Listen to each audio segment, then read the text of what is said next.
දැන් ඔබ වහන්සේගේ වචනේ අපි ඉගෙන ගන්න යන අතර ස්වාමිනී සම්පූර්ණයෙන් අපි ඔබ වහන්සේගේ අධ්‍යයනයට බාර වෙනවා ස්වාමිනී සම්පූර්ණයෙන් අපි හිස් වෙනවා ස්වාමින් වහන්සේ ස්වාමිනී ඔබ වහන්සේගේ ආත්මය තුල අපගේ කැමැත්ත නොව අපගේ හැඟීම් නොව ඔබ වහන්සේගේ කැමැත්තට යටත් වෙලා සම්පූර්ණ හිස් වෙනවා ස්වාමින් වහන්සේ සම්පූර්ණ හිස් වෙමින් අපි ඔබ වහන්සේ දෙස බලනවා ස්වාමිනී ඔබ වහන්සේගේ වචනේ කියනවා පටන් ගැනීමේදී වාක්‍යානෝ සිටිසේක වාක්‍යානෝ දෙවියන් වහන්සේ සමග සිටිසේක වාක්‍යානෝ දෙවියන් වහන්සේව සිටිසේක උන්වහන්සේ පටන් ගැනීමේදී දෙවියන් වහන්සේ සමග සිටිසේක උන්වහන්සේ කරුණ කොටගෙන සියල්ල සාධන ලද්දේය සාධන ලද්ද කිසිවක් උන්වහන්සේ නැතුව සාධන නොලද්දේය උන්වහන්සේ තුල ජීවනයේ තිබුණේය ඒ ජීවනයේ මිනිස්යාගේ ආලෝකය වේ කිය ඔබ වහන්සේගේ වචනේ කියනවා නමුත් යම් පමණ දෙනෙක් උන්වහන්සේගේ වචනේ පිළිගත්තෝද උන්වහන්සේගේ නාමය කෙරෙහි අදහාගත්තෝද ඔවුන්ට දෙවියන් වහන්සේගේ දරුවන් වෙන්නට උන්වහන්සේගේ බලය දුන්නා කියලා ඔබ වහන්සේ කියනවා ස්වාමිනී ඔබ වහන්සේ ඊට පස්සේ කියනවා තවද වාක්‍යානෝ මාංශවත් වෙලා සත්‍යතාවෙන්ද කරුණාවෙන්ද පූර්ණව අප අතරේ වාසය කළෝය කියලා ස්වාමිනී ඔබ වහන්සේ සත්‍යතාවෙන්ද පූර්ණව අප අතරේ වාසය කරන නිසා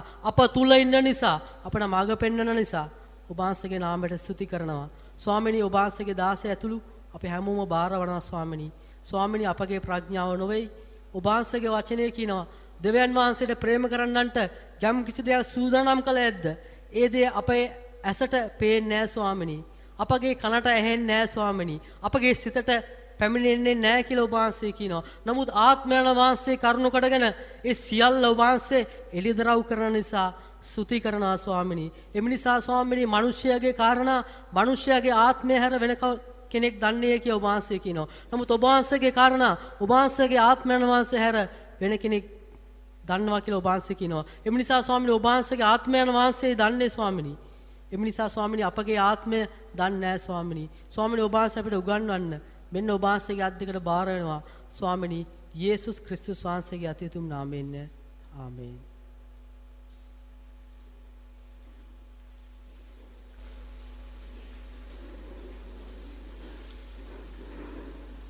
අපි ආඥා කරමු සුද්ධ බලවත් දෙවි පියාණන් වහන්සේ ඔබ වහන්සේගේ නාමයෙන් ස්තුති කරනවා ස්වාමිනී කාලගුණය ඊටම අපහසු තත්වයක් තුල තිබියදීවත් ඒ ඔබ වහන්සේගේ දරුවන් ඔබ වහන්සේ මේ ස්ථානයට එකතු කරපු නිසා ස්තුති කරනවා ස්වාමිනී ආක්ෂාද ඔබ වහන්සේගේ වචනය තුල අප ලබන පෝෂණය ඔබ වහන්සේ අපට දෙන්නට කැමති වුණ නිසා ස්තුති කරනවා ස්වාමිනී මේ වෙලාවේදී පියාණනි මාත් අප සියලු දෙනාට ඔබ වහන්සේ ඉදිරියේ බාර වෙනවා ස්වාමිනී ඔබ වහන්සේ අපේ ගුරුවරයා වෙමින් අපට උගන්වමින් මටත් මේ දරුවන්ටත් උගන්වමින් මේ වචනය සුළු නොකොට එපා නොකොට වචනේ සැබෑ ලෙස අවබෝධ කරගෙන සැබෑ ලෙස වචනේ තුල පවතිමින් ඒ ජීවය බව තේරුම් අරගෙන ඒ තුල අලුත් වෙන්න නිවැරදි වෙන්න ඔබ වහන්සේ අපට මඟ පෙන්වන්න ඒ වගේම ඔබ වහන්සේ සම්බන්ධතාවයේ ශක්තිමත් කරගෙන ජීවිතය සඵලවත් කරගන්න අපට උදව් කරන්න ස්වාමීනි සියල්ල ඔබ වහන්සේගේ අතට බාර කරන ජීවමාන යේසුස් වහන්සේගේම නාමයෙන් ආමේන් ක්‍රිස්තුස් වහන්සේ තුල ප්‍රේමණීය සහෝදර සහෝදරිනි මේ දක්වා අපි මේ සීරීස් එකේ ඔබ දන්නවා අපේ මාතෘකාව යටහත් වෙන්න කියන එක ජයග්‍රහණී ජීවිතයක් සඳහා යටහත් වෙන්න. ඒකේ ස්වාමීන් වහන්සේ මඟ පෙන්වනවා වූ ලෙසන්ස් 7ක් තියෙනවා. ඒ 7 අපි නැවත මෙනෙහි කළොත් පළවෙනි එක යටහත්කම යන කුමක්ද? දෙවෙනි එක යටහත් වීමට ඇති බාධා, අකීකරුකමේ මාර්ගය, කීකරුකම යන කුමක්ද? කීකරුකම තුලින් යටහත්කම තුලින් බලාපොරොත්තුව නව ජීවනයක උරුමය. මෙන්න මේ කොටස් ගැන තමයි අපි මේ දවස් 7ේදී මෙනෙහි කරන්නේ. ඒකෙන් අපි දැන් පළවෙනි දෙක අපි මෙනෙහි කරා. පළවෙනි එක යටහත්කම යන කුමක්ද කියන එකත්. ඒ වගේම දෙවෙනි පාඩම අපි යටහත් වීමට ඇති බාධා කියන එකත් අපි මෙතෙක් ඉගෙන ගත්තා. අපි දන්නවා යටහත් වීම කියන මාතෘකාව මේ ලෝකයෙන් ඈත් වෙන යුගයක හැම කෙනෙක්ම තමාගේ අයිතිවාසිකම් ගැන කියන යුගයක අයිතිවාසිකම් සඳහා පමණක් උද්ඝෝෂණ කරන අයිතිවාසිකම් පමණක් හිතාගෙන ඉන්න යුගයක යටහත් වහත් වීම කියලා කියන්නේ යල් පැන ගිය දෙයක් වගේ පෙනෙන අවස්ථාවක ස්වාමීන් වහන්සේ දවසේ අපට උගන්වනවා මේ යටහත් පහත්කම තුලින් ගන්න පුළුවන් පාඩම මොකක්ද කියලා. ඒ යටතේ අපි ලෝකයට එක විහිළුවක් නමුත් ස්වාමීන් වහන්සේගේ වචනේ මෙනෙහි කරන්න ඔබටත් මටත් එය බලය වෙනවා කියලා කියනවා. පාවතුමා කියනවා කුරුසේ වචනය විනාශ වන්නන්ට විකාර දෙඩුමකි. නමුත් ගැලවෙන්නා වූ අපට එය බලය වන්නේය කියලා. ඒ නිසා අපි ස්වාමීන් වහන්සේගේ වචනේ මෙනෙහි කරමු. අද දවසේ තියෙන්නේ මේ ලෙසන් එකේ අමාරුම තැන. අපි දන්නවා මේ සමහර වෙලාවට පාරේ යනකොට පහසු තැන් තියෙනවා අපහසු තැන් තියෙනවා. මේ පාරේ අපහසුම තැන තමයි මේ ලෙසන් එකේ අද දවසේ තියෙන්නේ. ඒ නිසා ඒක ටිකක් අමාරු එකක්. ඇයි ඒක ස්වාමීන් වහන්සේ හරියටම උන්වහන්සේ මත ඩිපෙන්ඩ් වෙන්න ඕනේ එකක් මෙතන තියෙන්නේ. ඒ වගේම ගැඹුරු සත්‍යයන් ගොඩක් ඒක ඇතුලේ තියෙනවා. ඒ නිසා අපි යනකොට පාරේ යනකොට සමහරක් තැන්වල හරි වේගයෙන් යන්න පුළුවන්. සමහරක් තැන්වල ඒ වේගයෙන් යන්න බෑ. හිමින් යන්න වෙනවා. ඒ පාරේ තත්වයේ අනුව. ඒ වගේ මෙතන මාර්ගයක් අකීකරුකමේ මාර්ගය. මේක අපි බලන්නේ මේක තුලින් ස්වාමීන් වහන්සේ ගොඩක් දේවල් අපිට උගන්වන නිසා. ඒ වගේම අපේ ජීවිතේ ගොඩක් ශක්තිමත් වෙන තැනක් එතන තියෙන නිසා. ඒ නිසා මේ වචන හොඳට තේරුම් ගන්න ආත්මයන් වහන්සේ තුල. පළවෙනි දේ අපි දකිනවා මිනිසාගේ අකීකරුකම පාපයේ ඉපදෙවිය. රෝම 5:19. පළවෙනි පදේ අපි බලන්නේ රෝම 5:19. මක්නිසාද එක මනුෂ්‍යයාගේ අකීකරුකම කරනකොටගෙන බොහෝ දෙනා පෞකාරයන් කරනු ලැබුවාසේම එක්කෙනාගේ කීකරුකම කරනකොටගෙන බොහෝ දෙනා ධර්මිෂ්ඨ කරනු ලබන්නේය. මක්සාද එක මනුෂ්‍යයාගේ අකීකරුකම කරනකොටගෙන බොහෝ දෙනා පෞකාරයන් කරනු ලැබුවාසේම එක්කෙනාගේ කීකරුකම කරනකොටගෙන බොහෝ දෙනා ධර්මිෂ්ඨ කරනු ලබන්නෝය.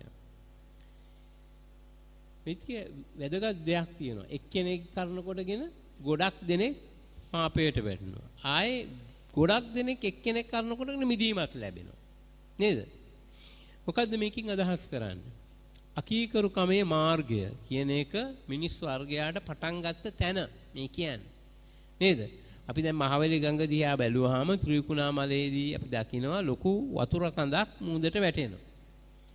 මේ ගඟ දිගේ අපි ආපස්සට ඇරලා බලද්දී උඩටම යනකොට මුදුනට එනකොට පොඩි වතුර පාරක් තියෙනවා. නේද? පොඩි වතුර පාරවල් දෙක තුනක් තියෙනවා. අපිට හිතන්නවත් බෑ මේ ත්‍රිකුණාමලය හරියේ වැටෙන්නේ මේ ගඟද කියලා. නේද? පුංචි අතු පාරක්. ඒකට එකතු වෙලා ගිහිලා අන්තිමේදී විශාල ගඟක් වෙනවා. ඒ වගේ අපි ගත්තොත් මේ අකීකරුකම කියන එක ලෝකයට ඇති වෙලා තියෙන తත්වය මුල බැලුවොත් පළවෙනි තැන තියෙන්නේ එක මිනිස්සෙක්ගේ පාපය කරනකොටගෙන. නේද? එකයි තියෙන්නේ. එක පොඩි දෙයක්. එතනින් එහාට තමයි මේ සියල්ල ඇති වෙලා තියෙන්නේ. ඒ නිසා අකීකරුකම පාපය ඉපදෙවිය. ඒතර අපි මේකෙන් දන්නවා මේ පව් කිරීම තුළ පාපය උපදිනවා. මොකද්ද මේ පාපය කියන්නේ? පාපය කියලා කියන්නේ මොකද්ද? ඔබ හිතන්න පුළුවන් පාපය කියන්නේ දෙවියන් වහන්සේට අකීකරු වීම එකක් නේද? පාපය ඉතා හොඳින් අටහා ගත්තොත් කුරුමානම වරද්දා ගැනීම. කුරුමානම වරද්දා ගැනීම තමයි පාපය. මොකද්ද කුරුමානම? ස්වාමීන් වහන්සේට යන ගමන මිස් කරගත්තොත් මොකද්ද වෙන්නේ? වැරදි මාර්ගය කියනවා නේද? එතකොට පාපය කියනවා. හරියට අපි එළිය තියෙන තැනට අපි මෙහෙම ගමන් කරනවා. යනකොට අපි එතනින් ඈතට ගිය ගමන් මොකද වෙන්නේ? එක පාටම අන්ධකාරය එනවා. නේද? දැන් උදාහරණ හැටියට මම මේ පොත අරගෙන මෙතන හොඳට මට කියවන්න පුළුවන්. මම මේක අරගෙන එළියට ගියොත් එහෙම නේද? එළිය අර පාරේ එහා පැත්තට ගියොත් එහෙම තමයි ලයිට් එකකුත් නැති තැනකට ගියොත් මට කියවන්න බෑ. නේද? කියවන්න බැරි වෙන්නේ මගේ ඇස්පෙනීම දුර්වල නිසා නෙවෙයි. පොතේ මුද්‍රණ දෝෂයක් නිසාත් නෙවෙයි. නේද? ඔක්කොම තියෙනවා නේද? සිංහල කියවන්න බැරි කමක් නිසාත් නෙවෙයි. භාෂාව දන්නේ නැති නිසාත් නෙවෙයි. නේද? ඒ ඔක්කොම කොන්දේසි තියෙන එකක් කර. මොකද්ද? ආලෝකය නෑ. නේද? අපි මෙතනම ගියමු. මෙතනම ඉන්න අතර හදිස්සියේ කරන්ට් එක ගියොත් මොකද වෙන්නේ? මම මේක කියවන්න බෑ මට. නේද? බැරි වෙන්නේ හේතුව මොකද්ද? ආලෝකය නෑ. ආලෝකයෙන් ඈතට යනවා කියලා කියන්නේ අපි පාපේ මාර්ගයට යනවා. මේ පාපේ මාර්ගයට යනවා කියන එකට මුලක් පුරන දෙයක් තමයි මොකද්ද? අකීකරුකම. දැන් මිනිස් වර්ගය අකීකරුකම කරනකොට තමයි පාපේ මාර්ගයට යොමු වුනේ. නේද? ආදම්ට එපා කියපු දේ කිරීම තුලින් පාපයට වැටුණා. පාපය නිසා ඔහු ගියේ ස්වාමීන් වහන්සේගෙන් ඈතට යන මාර්ගයක්. ඒතකොට මේ මාර්ගය තුල ගමන් කිරීම නිසා අපි සියලු දෙනාම පාපී ස්වභාවය ඇතිව ඉපදෙන තත්ත්වයටපත් වුණා. එතකොට අකීකරුකමේ මාර්ගය කියලා කියන්නේ මේ යටහත් පහත්කමත් එක්ක කනෙක්ටඩ් මේක. ඔබ හිතන්න බලන්න කොහොමද අකීකරුකම යටහත් පහත්කමට කනෙක්ට් වෙන්නේ කියලා. යටහත් පහත්කම කියන එක ක්‍රියා කරන්න බැරි පරිසරයක් හදනවා අකීකරුකම තුල. පැහැදිලිද? දැන් අකීකරු වෙනවා කියලා කියන එක මොකද්ද වෙන්නේ? කාටද අකීකරු වෙන්නේ? අපි අකීකරු වෙන්න පුළුවන්, දෙමව්පියන්ට අකීකරු වෙන්න පුළුවන්, ගුරුවරුන්ට අකීකරු වෙන්න පුළුවන්, පාලකයන්ට අකීකරු වෙන්න පුළුවන් නේද? අකීකරු වීම ගොඩක් තියෙනවා. මේ සමාජයේ තියෙන නීති රීති වලට අකීකරු වෙන්න පුළුවන්, යහපත් ගුණධර්ම වලට අකීකරු වෙන්න පුළුවන්. මේ ඔක්කොම යම් ප්‍රමාණයකට වැරද්දක් තියෙනවා. නමුත් ඒ ඔක්කොටම වඩා වැරද්ද වෙන්නේ මොකද? දෙවියන් වහන්සේට අකීකරු වීම. ඒතර ඒ අකීකරු වීම කියන්නේ දෙවියන් වහන්සේට අකීකරු වීම කියන එක පාපය පටන් ගන්න. මේක පටන් ගත්ත තැන තමයි අපි මේ බලන්නේ. නේද? මිනිස් වර්ගය ආරම්භ වෙච්ච තැන ඉඳන්ම මේ පාපය ඇති වුණා. එතකොට අකීකරු වීම තුල ස්වාමීන් වහන්සේට විරුද්ධව යනවා. විරුද්ධව යනවා කියන්නේ ස්වාමීන් වහන්සේ ඉදිරියේ යටහත් වෙන්නේ නැහැ. නේද? ඒතර උඩඟුකමේ ආත්මය ඇති වෙනවා. එතකොට කෙලින්ම පාපයට වැටෙනවා.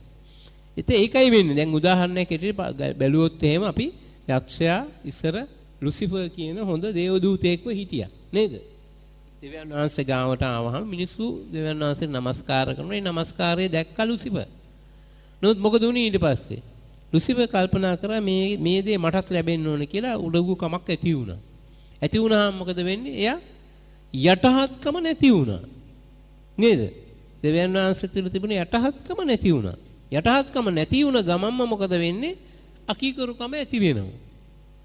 පැහැදිලිද? යටහත්කම අඩු වුණ ගමන්ම අකීකරුකම ඇති වෙනවා. දෙවියන් වහන්සේ තියෙන යටහත්කම අඩු වුණාම අකීකරුකම තුලින් මොකද යන්නේ? යටහත්කමේ මාර්ගයෙන් සම්පූර්ණයෙන්ම වෙනස් පාරක ගමන් කරනවා. පැහැදිලිද? එතකොට මේ අකීකරුකම සහ යටහත්කම එකට යන්නේ නෑ. යටහත් පහත්කමට ළඟින් යන පාරක් තියෙනවා. මොකද්ද එහෙමනම් ඒක? අකීකරුකම අනිත් පැත්තට යනවා නම් මොකද්ද? කීකරුකම. නේද? යටහත් පහත්කමත් එක්ක ළඟින්ම යන පාර තමයි කීකරුකම. අකීකරුකම සම්පූර්ණයෙන් අනිත් පැත්තට යනවා. ඒ නිසා මේ අකීකරුකම කියන එක රෝගයක් වෙනවා. ඒක ආත්මික රෝගයක් වෙනවා. මේ අපි මේ බලන දේවල් අද දවසේ මේ ලෙසන් එක ටිකක් අමාරුයි කියලා ඔබට කිව්වේ. මේක රෝග නිවාරණය කරන එකක් මේක. රෝග හොයාගෙන රෝග නිදාන හොයාගන්න එකක්. හරි? හැබැයි ශාරීරික රෝග නෙවෙයි ආත්මික රෝග. ඒ නිසා මේක තේරුම් ගන්න ඕනේ මිනිසාගේ අකීකරුකමේ මුල තියෙන්නේ කොතනද? ආදම්ගෙන් එන මිනිස් වර්ගයාගේ තියෙන පාපය එක තමයි මේ අකීකරුකම ඇති වෙලා තියෙන්නේ. ඒ නිසා අපි ඉපදෙනකොටම මේ පාපී ස්වභාවයත් ඇතුවම තමයි ඉපදිලා තියෙන්නේ. ඒ නිසා ඔබෙත් මගේත් වරදක් නෙවෙයි. ඒක උපතින්ම එහෙම තිබුණා. නේද? ඒකත් එක්කම තමයි ඇවිල්ලා තියෙන්නේ. ඒක හරියට මේ වගේ. එතන මිනිසාගේ අකීකරුකම නිසා පාපය ඉපද වෙනවා. පරණ කිව්සියම සඳහන් වෙනවා හොඳ අනාගත වක්තෘවරේ. මේ අනාගත වක්තෘවරේට කතා කරලා කියනවා නුඹ ගිහිල්ලා යෙරබෝවම්ට කියන්න. යෙරබෝවම් කියලා ඔබ දන්නවා සාලමෝන් රජුගෙන් පස්සේ එයාගේ පුතා රජ වුණා. රෙහබෝවම්. රෙහබෝවම්ට මේ විරුද්ධව සාලමෝන් රජුගේ අවසාන කාලේ විරුද්ධව ආව එක්කෙනෙක් තමයි යෙරබෝවම්. එතකොට මේ යෙරබෝවම් ඉන්න අතරේ යා රාජ්‍ය අල්ලගන්න උත්සාහ කරපු වෙලාවේ රෙහබෝවම්ගේ යාළුවෝ ටික සෙට් වුණා. අපි කියන භාෂාවෙන් කිව්වොත්. හරිද? ඉතින් මේ යාළුවෝ ඔක්කොම එකතු වෙලා රෙහෝබෝම්ට කතා කරා. දැන් ඔයා තමයි රජුරෝ වෙන්නේ. නේද? දැන් තාත්තා නැති වුණා. දැන් ඔයා තමයි රජුරෝ. ඉතින් අපි මොකක් හරි මේ මිනිස්සු ඇවිල්ලා අපෙන් අහනවා. තාත්තා ඔයාගේ තාත්තා එනකොට ගොඩාක් වැඩ අපෙන් ගත්තා. ඒ නිසා දැන් ඒව වැඩ ටිකක් අඩු කරන්න. අපිට ටිකක් සහනය දෙන්න කියලා. එතකොට රෙහෝබෝම්ගේ මේ උපදේශකයෝ, ඒ කියන්නේ තාත්තගේ උපදේශකයෝ රෙහෝබෝම්ගේ උපදේශකයෝ වෙලා හිටපෑ කිව්වා ඔව් ඒගොල්ලෝ කියන එක හරි. පොඩ්ඩක් කියන්න ඒගොල්ලෝ ඔයාට දිනා ගන්න ඕන නිසා කියන්න පොඩ්ඩක් මම සහනයක් දෙනවා. එහෙම කියලා කියන්න කියලා. එතන මෙයා ඒක කියන්නේ නැතුව මොකද කරේ? එයාගේ යාළුවෝ කණ්ඩායමිනුත් ඇහුවා. ඕගොල්ලෝ මොකද කියන්නේ කියලා. ඒගොල්ලෝ කිව්වා තාත්තා වැඩ එකක් දුන්නා නම් ඔය 10ක් දෙනවා කියලා කියන්න කියලා. හරි? තාත්තා කසපහරින් දුන්නා නම් ගෝනුස්සන්ගෙන් ගහනවා කියලා කියන්න කියලා. හරි? ඒ වගේ කියන්න කිව්වා. එතකොට මොකද උනේ? මෙයා ගිහිල්ලා ඒක කිව්වා. කිව්ව ගමන්ම මොකද උනේ? එහෙනම් මේ සාලමොන්ගෙන් වැඩන්නේ සාලමොන්ගේ පුත්‍රයාගෙනුත් අපිට වැඩක් නැහැ කියලා වෙනම කණ්ඩායමක් හදාගත්තා. කවුද? යෙරබෝම් කියලා. නේද? ඉතින් යෙරබෝම් සමාරියේ බාරගත්තා. හරි? ඉතින් යෙරබෝම් බය වුණා මේ සෙනග යෙරුසලමට එන්න ගනී කියලා. නේද? යෙරුසලමේ නමස්කාර කරනවා. එතකොට මොකද කරේ? ඒ නිසා යෙරබෝම් වෙනේ නොයෙක් දේවල් රූප හදලා සෙනගව එතන ට්‍රැප් කරගෙන හිටියා. අන්න ඒකට විරුද්ධව කතා කරන්න අනාගත වක්තෘ කෙනෙකුට දෙවියන් වහන්සේ කතා කළා. නුඹ ගිහිල්ලා යෙරබෝවම්ට මෙන්න මේ දේ කියන්න කියලා. කියලා ඉතින් මේ අනාගත වක්තෘ කිව්වා හැබැයි නුඹ මග එනකොට කොහෙන්වත් කණ්ඩ බෑ. කණ්ඩ බොන්න බෑ. මේක ගිහිල්ලා කියලා එන්න කිව්වා. දැන් මෙයා ගියා. ගිහිල්ලා ඒ වුණාට පස්සේ ඇත්තටම යෙරබෝවම්ට ගිහලා එතන ලොකු යාඥාවක් කරලා ඔක්කොම කරලා සාර්ථක මෙහෙයක් ඉවරලා එනවා. එනකොට යාට හම්බ වෙනවා තවත් අනාගත වක්තෘවරයෙක්. මේ අනාගත වක්තෘවරයා කියනවා එන්න ඔයා ඇවිල්ලා අපේ ගෙදර කෑම කාලා යන්න කියලා. ඒතර අර පළවෙනි අනාගත වක්තෘවරයා කියනවා නෑ මට ස්වාමීන් වහන්සේ කිව්වා කොහෙන්වත් කන්න එපා කියලා. ඒතර එයා කියන්නේ මොකද? නෑ මට ස්වාමීන් වහන්සේ ඔයාට කන්න දෙන්න කියලා. හරි. දැන් මට කිව්වේ ස්වාමීන් වහන්සේ ඔයාට කන්න දෙන්න. ඒතර මෙයා මොකද හිතුවේ? මෙයා හිතුවා මෙයා කියපු එක හරි කියලා. කියලා මේ අනාගත වක්තෘවරයා ගිහිල්ලා හොඳට කාලා බීලා ඉවර වෙලා ගමන ආයේ පිටත් වුණා. යනකොට මොකද උනේ? පාරේ හිටපු මග හිටපු සිංහයෙක් ඇවිලා මේ අනාගත වක්තෘවරයා සම්පූර්ණයෙන්ම කෑලි කෑලි වලට ඉරලා දැම්මා. ඔහු ගියේ ස්වාමීන් වහන්සේ කැඳවීමට. ඔහු ගියේ විශාල කාර්යයකට. ඔය කාර්යය සම්පූර්ණයෙන්ම කරා. කරලා ඉවරලා මේ එන ගමන. ඔහුට කතා කරෙත් සාමාන්‍ය මිනිසෙක් නෙවෙයි. තවත් අනාගත වක්තෘ කරේ. ඔහු කිව්වෙත් හොඳ දෙයක්. නේද? කණ්ඩ කියලානේ කිව්වේ. රූපයන් නමස්කාර කරන්න කිව්වේ නෑ නේ කණ්ඩ කියලා කිව්වේ. හොඳ දෙයක්. මේ ඔක්කොම තියේදී මේ මිනිස්සු මැරුණා. ඇයි මැරුණේ? අකීකරුකම නිසා. එහෙනම් ස්වාමීන් වහන්සේ කණ්ඩ එපා. කොහෙවත් කණ්ඩ එපා කිව්වොත් කණ්ඩ එපා තමයි. පැහැදිලිද? ඒ නිසා ස්වාමීන් වහන්සේගේ වචනය එහෙම්මම තමයි. හරි? ඒක එපා කියන්නේ එපාම තමයි.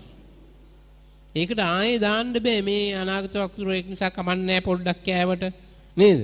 හරි මං වගේම අනාගත වක්තෘ නැත්තම් මේක නිසා කමක් නැහැ.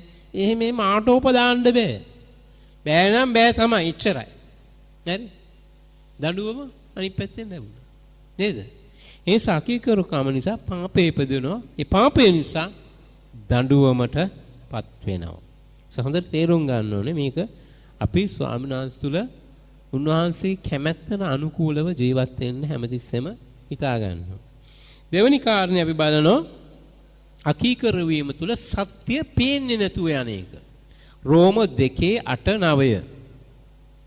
රෝම 2:8-9. නමුත් සැබෑකමට අකීකර වූ අධර්මිෂ්ඨකමට කීකර වූ විරුද්ධවාදීන්ට උදහස් හා තද කෝපයක් නපුරුකම් කරන සියලු මනුෂ්‍ය ආත්මවලට එනම් පළමු කොට යුදෙව්වාටද එසේම ග්‍රීකයාටද පීඩාව හා සිත් වේදනාවත් පැමිණෙන්නේය. නමුත් සැබෑකමට අකීකර වූ අධර්මිෂ්ඨකමට කීකර වූ විරුද්ධවාදීන්ට උදහස හා තද කෝපයත් නපුරුකම් කරන සියලු මනුෂ්‍ය ආත්මවලට එනම් පළමු කොට යුදෙව්වාටද ග්‍රීකයාටද පීඩාව හා සිත් වේදනාවත් පැමිණෙන්නේය. පැහැදිලිව කියනවා. මොකද්ද වෙන්නේ කියලා කියනවා. ඒ නිසා සැබෑකමට අකීකරු වී. සැබෑවට සත්‍යයට සත්‍ය පෙනෙනකොට සත්‍යයට අකීකරු වුණොත් මොකද වෙන්නේ? උදහස හා තද කෝපයත් සිත් වේදනාවත් පැමිණෙනවම තමයි. නේද? මේ වචනේ ඒකයි කියන්නේ. ඒ නිසා අපි කියන්න ඕනේ සැබෑකමට කීකරු වෙන්න ඕනේ. මොකද්ද මේ සැබෑකමට කීකරු වෙනවා කියලා කියන්නේ? සැබෑකම කියලා කියන්නේ අපිට පෙනෙන හරි දේ, ස්වාමීන් වහන්සේ පෙන්නන දේ, අපේ හෘදේ සාක්ෂියට දැනෙන දේ, අපේ බුද්ධියට ගෝචර වෙන දේ, අපිට දැනෙන සියලු විදි වලින් අපිට දැනෙන සත්‍යයට අපි කීකරු වෙන්න ඕනේ. මේ සත්‍ය මගේ ඇරලා යන්න එපා. සමහරක් වෙලාවට අපි ගොඩාක්ලා සත්‍ය මගේ ඇරලා යනවා. පොඩි දේවල් වලදී සමහර විට. පොඩි දේවල් දී සලකන්නේ මේ සත්‍ය කමක් නැහැ මේ හැමෝම කරන දේනේ. හැමෝම කරන එක නිනස කමක් නැහැ චුට්ටක් නේද? සමහරක් අය ඔක්කොමලා රතු ඉරෙන් පස්සේ ගහනවා නම් මමත් ඉතින් ගෙවුවම මොකද වෙන්නේ නේද? රතු උඩින් පොඩ්ඩක් කියලා ගෙවුවම නේද? එහෙම හිතනවා. ඒ වගේ සත්‍ය කියන්නේ සත්‍යම තමයි. ඒකේ භාගයක් සත්‍යයි 50ක් සත්‍යයි කියලා නෑ. සත්‍ය හරියට මොකක්ද? බැලුම් බෝලයක් වගේ. මේ බැලුම් බෝලේ සම්පූර්ණයෙන්ම පිරීලා තියෙන්නේ. මේ අනිත් කොහෙටවත් නැතු පොඩි ඇල්පිනිත් එක තුඩක තරම තැනක් සිදුරු කරොත් මොකද වෙන්නේ? බැලුම් බෝලේ පවතින්නේ නෑ. හැබැයි ලොකු දෙයකින් තද කරලා මේ පිච්චුවා නෙවෙයි. ඇල්පිනිත් සිදුරක් තරම් නේද? ඊට පස්සේ සත්‍ය නෙවෙයි, බැලුමක් නෙවෙයි තියෙන්නේ. රබර් කෑල්ලක් තියෙන්නේ. නේද? ඒස සත්‍ය කියන්නේ සත්‍යම තමයි. හරි? ඒක පූර්ණයි, සම්පූර්ණයි. නේද? ඒකට විරුද්ධ වුණොත් ඒක දකින්න සත්‍ය නෙවෙයි වෙන එකක්. ඒස සත්‍යවාදී වීම ඊටාම වටිනා දෙයක්. ඒ නිසා මේ අකීකරු වීම තුල මේ සත්‍ය පේන්නේ නැතුව යනවා. ඒක තමයි මේකේ රෝගී ලක්ෂණය වෙන්නේ. සත්‍ය වැහෙනවා. හැංගිලා යනවා. ඒකට අපිට පේන්නේ නෑ. ඒ සත්‍යයෙන් අසත්‍යයට යනවා. සත්‍ය වටිනාකමක් නෑ වගේ පේනවා. එක ළමයෙක් පුරුදු වෙලා හිටියා තරුණ ළමයෙක් කෝච්චියේ යන්න. මේ කෝච්චිය යනකොට මේ ළමයාගේ විනෝදාංශයේ තරුණකමක් නිසා එයාගේ පුරුද්ද තමයි කෝච්චියේ ටිකට් නැතුව යනවා. හරි? හරි සන්තෝෂයි යන ටිකට් නැතුව ගියා මේ ස්ටේෂන් එකෙන් නැග්ගා අතනින් ගිහලා බැස්සා ටිකට් නැතුව යනවා. ඉතින් එක දවසක් එයා අඳුරන අංකල් කෙනෙක් එයත් එක්ක ස්ටේෂන් එකට එනවා මේ පයින්. එනකොට මෙයා කතා කර ආවොන කෝච්චිය ආවා. මේ අංකල් ටිකට් එක අරගෙන අතනින් නගන මම දැක්ක මේ ළමයා ටිකට් ගත්තේ නෑ වගේ කියලා. ඒ ළමයා ගිහලා කෙලින්ම කෝච්චියේ වාඩි වුණා. කොහමද අතනින් පැනලා ගිහලා එහෙම වාඩි වුණා. කොහොම අන්තිමේ බලන ළමයා කෝච්චියේ ඉන්නවා. කොහෙන් ආවද දන්නේ. ඊට පස්සේ බැහැලා යනකොටත් මෙයා දැක්ක ටිකට් චෙක් කරන පැත්තෙන් නැතුව කොහෙන් හරි ගියා. ඊට පස්සේ වෙන වෙලාවක මේ ළමයා මුණ ගැහුණාම අහනවා ඔයා කෝච්චියේ දා ටිකට් ගත්තේ නෑ නේද? එතන එයා කියනවා නෑ අංකල් මම කවදාවත් ගන්නෙ නෑ කියලා. මම කවදාවත් ගන්නෙ. මම ටිකට් ගන්නෙ නෑ. හදිසියේ කවුරු හරි චෙක් කරා. නෑ ඒකට ක්‍රම හා විදි තියෙනවා. ටක් ගාලා આવොත් පැනින්න පුළුවන්. අපි ඒ පුරුදු වෙලා තියෙන. අපේ මුළු ඔක්කොම යාළුවෝ සෙට් එක මෙහෙම තමයි කියලා. අපි දන්නවා එහෙම ආව ගමන් පනින්න කොයි වෙලාවද එන්නේ දන්නවා. ඒ නිසා අපේ ටිකට් අවශ්‍ය නෑ. ඉතින් මේ අංකල් කිව්වා එහෙම කරන්න එපා පුතා. ඔහොම වැරදි වැඩක් ඒක. අකීකරු සත්‍යයක් අපිට තියෙනවනේ. අපි දන්නවනේ මේක ගන්න ඕනේ කියලා. ඉතින් මේ ළමයා ගානක් ගන්න නැතුව ගියා. ටික කාලයකට පස්සේ ආරංචි වෙනවා මේ ළමයා මේට අසනීප වෙලා ගෙදර ඉන්නවයි කියලා. ඉතින් මේ අංකලුත් යන අතරේ බලන් ආවහම මේ ළමයාගේ කකුල කැඩිලා ඇඳේ ඉන්නවා. ඉතින් මේ තා අම්මා කතා කරගෙන බලන්න මේ පුතා කෝච්චියෙන් යනකොට වැටුණානේ. මේ කෝච්චි දැන් උනත් බලන්න කෝච්චි වලත් එළවන මිනිස්සු හරියට කල්පනා කරන්නේ නැහැ මේ මිනිස්සු බහින්න ඉස්සලා කෝච්චිය අද්දනවා. එහෙම කියලා ඉතින් මෙයා බැන දුම්රියටයි ඔක්කොම මැන මේ අම්මා යනවා. ඉතින් මේ අංකල් හොඳට අහගෙන ඉඳලා ඉවරලා ගිහිල්ලා ළමයාගෙන් අහනවා පුතා ටිකට් අරගෙනද ගියේ? ටිකට් අරගෙනද ඔයා ගියේද? නෑ අංකල් ටිකට් ගත්තේ නෑ. අරගෙන නැතුව ටිකෙක් ආවා මම පැන්න පනිනකොට කකුල කැඩුනායි කිය. එතකොට ඕක තමයි මම කිව්වේ. දැන් මේ කකුල හදාගත්තට පස්සේ හරි ටිකට් ගන්න කියලා. කකුල වාට සුව වෙයි. කොහොම හරි බේත් දාගෙන ඉතින් මාස 6ක් 7ක් හරි ඉඳ වෙයි. හොඳ වෙයි. හැබැයි ඊට පස්සේ ටිකට් ගන්න. සත්‍යයට පිටුපා යන්න එපා.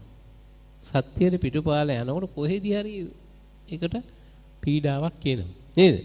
ඒ නිසා අකීකරු වීම තුල සත්‍ය නොපෙනී යනවා. නැත්නම් සත්‍ය අව탁සේරු කරනවා. අව탁සේරු වීම තුලින් මොකද වෙන්නේ? අන්තිමේදී පීඩාව පැමිණෙනවා. ඒ නිසා කොහේ හරි ඒක වෙනවම තමයි. ඒ නිසා අකීකරු වීම තුලින් සත්‍ය නොපෙනී යාම වළක්වන්න කියන එක අපි ස්වාමීන් වහන්සේ තුල පවතිනකොට ඉල්ලන්න. හැමතිස්සෙම අපිට සත්‍ය පෙනෙන්න ඕනේ. සත්‍ය අමාරු වුණත් ඒ සඳහා යන්න ඕනේ. තුන්වෙනි පදය අකීකරුකම අප ශාපලද්දන් බවට පත් කරනවා. මේ අකීකරුකම ආරණ කරනකොටගෙන මේ කිසියම් වෙනසක් වෙනවා. ස්වභාවයේ වෙනසක් ඇති කරනවා. අපි දකිනවා ඒක උත්පත්ති 3:17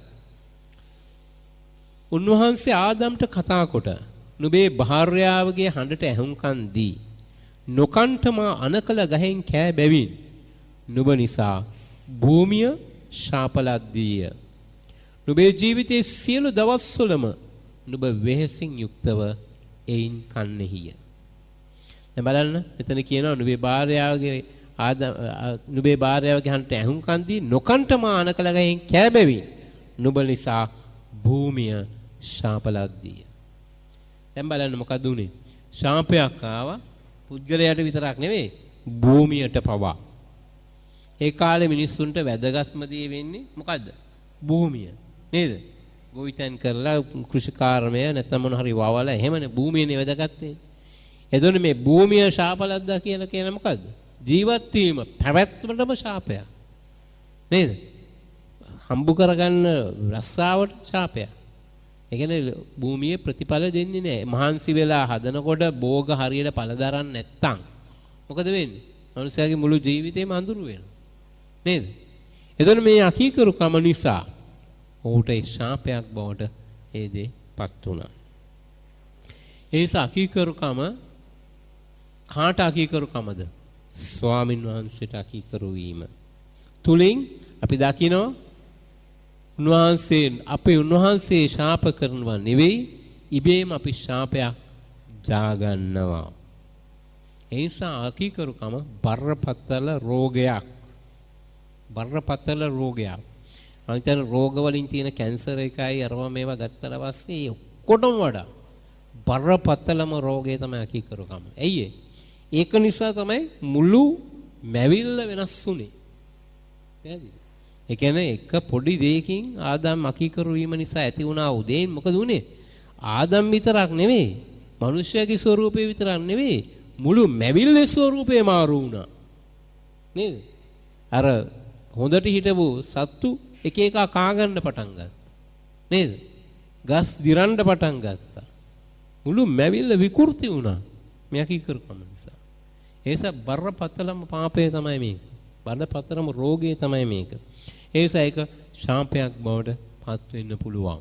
ඒ නිසා අකීකරුකම ස්වාමීන් වහන්සේ කියනවා අපිට තේරුම් ගන්න කියලා. එක කාලයක ඊශ්‍රායලයේ හිටියපු ප්‍රබල දිවිසිවරයෙක් තමයි එලිෂා නාගත වක්තෘතුමා. එලිෂාගේ කාලේ සිරියාවේ නාමන් කියලා පුද්ගලයෙක් කුෂ්ඨ රෝගයක් තිබුණා. මේ නාමන් එතකොට සිරියාවට යටත්ව තිබිච්ච කාලයක්. ඒ නිසා සිරියාවේ රජුරුවට විශාල බලපෑමක් ඊශ්‍රායලට කරන්න පුළුවන්ව තිබිච්ච කාලයක සිරියාවේ රජුරුවන්ගේ ප්‍රධාන සේනාපතියා මහා ඇමති වගේ හිටපු එක්කෙනා කුෂ්ඨ රෝගයකින් පෙළුණා.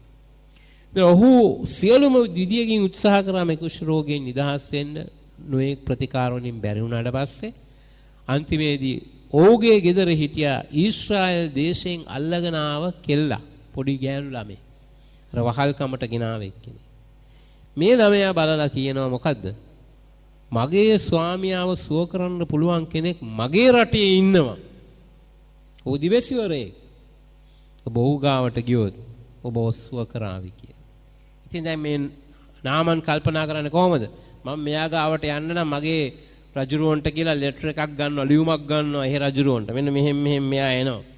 මෙහෙම ප්‍රබල කෙනෙක් එනවා. ඔව්ව සලකන්න. ඉතින් දැන් එහෙම අරගෙන යනවා. ඊළ ඊශ්‍රායල් රජුරුවන්ට දුන්නාම ඊශ්‍රායල් රජුරුව මොකද කියන්නේ? අනේ මේ මිනිසයා මාව රණ්ඩුවකට පටලා ගන්න යන්නේ. මම කොහොමද මේ කුෂ්ඨ රෝග සුව කරන්නේ? නේද? මේ මිනිසයා මේ ඊශ්‍රායල් රජුරුව හැටි මම මේ මිනිසයාට යටත් ඉන්න කෙනෙක්. මට කියනවා කුෂ්ඨ රෝගය හොඳ කරන්න. කියලා ඊශ්‍රායල් රජුරෝ බය වෙනවා. එතකොට එතන ඉන්න අය කියනවා නෑ නෑ ඔබතුමා බය වෙන්න එපා. ඊශ්‍රායල් ඉන්නවා මෙහෙම දිවසිරෙක් කියලා මේ කවුරු ගාවටද යවන්නේ? එලිෂා ගාවට යවනවා. එතකොට දැන් මේ නාමන් යනවා. එලිෂා ඉන්න තැනට. දැන් නාමන් කල්පනා කරනවා දැන් මං ගිය ගමන් දිවසිවරයා එයි. ඇවිල්ලා කතා කරලා කොහොමද ඔබද මේ සිරියාවේ රජුරුවන්ගේ ප්‍රධානියා කියලා වැඳලා එන්න ස්වාමිනී කියලා කතා කරලා වාඩි වෙන්න කියලා ඔබේ රෝගය මොකක්ද තෙල් බේත් දාලා මොන හරි කරයි කියලා හිතුවා නේද? එතකොට ඇවිල්ලා කියනවා ගිහාසි ඇවිල්ලා කියනවා අන්න අර නාමන් එනවා. එතකොට එලිෂා කියනවා ඕට ගිහලා නාන්න කියන්න කියලා. නේද? ඕට ගිහලා යෝර්දාන ගලේ 7 පාරක් නාන්න කියන්න. එතන මෙයා කියනවා ගිහලා ඔබට නාන්න කිව්වයි. එතන මොකද මේ මිනිස්සුන්ට තරහ යන නේද? මේ යෝර්දානේ නාන්න කියන්නේ අපේ රටේ ගංගවල් නැද්ද? ඊට වඩා හොඳ ගංගවල් තියෙනවා එහෙ. යෝර්දාන කියන්නේ පොඩි ගඟක් නේද? මේකේ නාන්න කියන්නේ මොකක්ද? ඔව් මගේ කියන ආය අහන්නවත් ආවද? කවුද කියලා බලන්නවත් ආවද? කියලා මේ මිනිස්සු තරහ ගිහලා දැන් යන්න යනවා. එතකොට එක්කෙනෙක් කියනවා නෑ නෑ එහෙම කියන්න එපා දිවසරෙක් කිව්වහම ඔබ යන්න කියලා ගිහිල්ලා නානවා. දැන් නානකොට මොකද වෙන්නේ? පළවෙනි පාර නානවා මුකුත් නැහැ. නේද? හොඳ වුණා නම් මිනිහා නැගිටිනවනේ. මුකුත් නැහැ. දෙවෙනි පාරත් නානවා මුකුත් නැහැ. එහෙම හොඳ වුණා නම් මිනිහා නැගිටිනවා නැහැ. තුන් පාරත් නා, හයවෙනි පාරත් නානවා මුකුත් නැහැ. හත්වෙනි පාර නාලා ඉවරනකොට මෙන්න කුෂ්ඨ රෝගය සුව වෙලා. එතකොට දැන් ඉතින් අර සරෙන්ඩර් වෙලා පල්ලෙහාට වැටිලා එනවා එලිෂා ගාව. නේද? ඇවිල්ලා කියනවා ස්වාමිනේ මේ ඔබ ඕන දෙයක් ගන්න මෙතන මගේ ගාව තියෙන ඕන තරම් බඩු මුට්ටු ඔක්කොම තියෙනවා මේ ඕන එකක් ගන්න කියලා. ඉතින් එලිෂා කියනවා මට ඔබේ 7 පහක් නෙවෙයි ඔබට කිසි දෙයක් ඕනේ නැහැ. ඔබේ කිසිම දෙයක් ඕනේ නැහැ. හරි? ඔබ යන්න. හැබැයි දැනගත යුතුයි ඔබ ඊශ්‍රායල්හි දිවසිවරයෙක් සිටින බව කියලා. ඉතින් මේ මිනිසයා බොහොම යටහත් පහත් දැන් යනවා. යනකොට මේ ගිහාසිට පොඩ්ඩක් ඔන්න දැන් අප්සෙට් වෙනවා. ගිහාසි කියන්නේ එලිෂාගේ වැඩකාරයා. නේද? වැඩට ඉන්නේ. ඒක අපේ ස්වාමියා කොච්චර මෝඩද? මෙච්චර මේ විනිය වස්තුව පුරවගෙන ආපු එක මෙච්චර ගෙනාවෙකින් පොඩ්ඩක් ගන්න තිබුණානේ. ඊට පස්සේ ගිහාසි කියනවා මේක බලාගෙන ඉන්න බෑ කියලා අර මිනිස්සේ අනාතරේ පස්සෙන් යනවා ගිහාසි. ගිහාසි කියලා කියනවා මේ මගේ ස්වාමියා මේවා එහෙම ටිකක් පොඩ්ඩක් දෙන්න කිව්වා කියලා එක එක දේවල් කිව්වා. ආ කියනවා ඕන තරම් ගන්න මම ඔය ඔක්කොම හරි ගන්න කියලා. නෑ නෑ මම ටිකක් අරගන්නම් කියලා ගිහාසි ටිකක් අරගෙන එනවා. ඒතර එලිෂා අහනවා ගිහාසිගෙන් ගිහාසි කොහෙද ගියේ? නෑ නෑ නෑ මම මේ උත්තරයක් නෑ. ඔබ ගිහිලා අර මිනිස්සයාගෙන් දේවල් ගත්තා නේද? ඔබ යන වෙලාව මගේ ආත්මය ඔබ සමග ගමන් කරා. මගේ ආත්මයෙන් ඔබ සියලු දේ දැක්කා. ඒ නිසා දැන් නාමන්ට තිබුණු කුෂ්ඨය ඔබ කරා පැමිණෙනවා. ඔබ ඒ කුෂ්ඨ රෝගයෙන්ම මැරෙනවා. ඉවරයි. ගිහාසි නාමන් සුව වෙලා යනවා. ගිහාසි කුෂ්ඨ රෝගයෙන් මැරෙනවා. අකීකරුකම කියන්නේ මේ වගේ එකක්. බරපතල දෙයක්. අකීකරුකම අප ශාපලද්දන් බවට පත් කරනවා. ගිහාසිට ශාපය ආවා. ඇයි ඒ? ගිහාසි හොඳටම දන්නවා එලිෂාත් එක්ක ඉඳලා එලිෂා එහෙම ගන්නෙ නෑ කියලා. ගෙහාසි හොඳටම දන්නවා ස්වාමීන් වහන්සේ ඒ තුල ක්‍රියා කරන බව. ගෙහාසි හොඳටම දන්නවා අර පුද්ගලයා ආව එකේ ස්වාමීන් වහන්සේ තමයි සුව කළේ කියලා. ඒ ඔක්කොම දැනගෙන ඒ ඔක්කොටම වඩා මේ ද්‍රව්‍යමය දෙයට ආසා වුණා. රත්තරන් බඩු කෑලි ටිකක් හරි මොන හරි වෙන්නේ නේද? ඒ ටිකට ආසා වුණා ස්වාමීන් වහන්සේට වඩා. අකීකරු වුණා ස්වාමීන් වහන්සේ වචන. ගන්න දෙපා කියද්දි ගත්තා. දැන් ඒ ශාපය ආවා.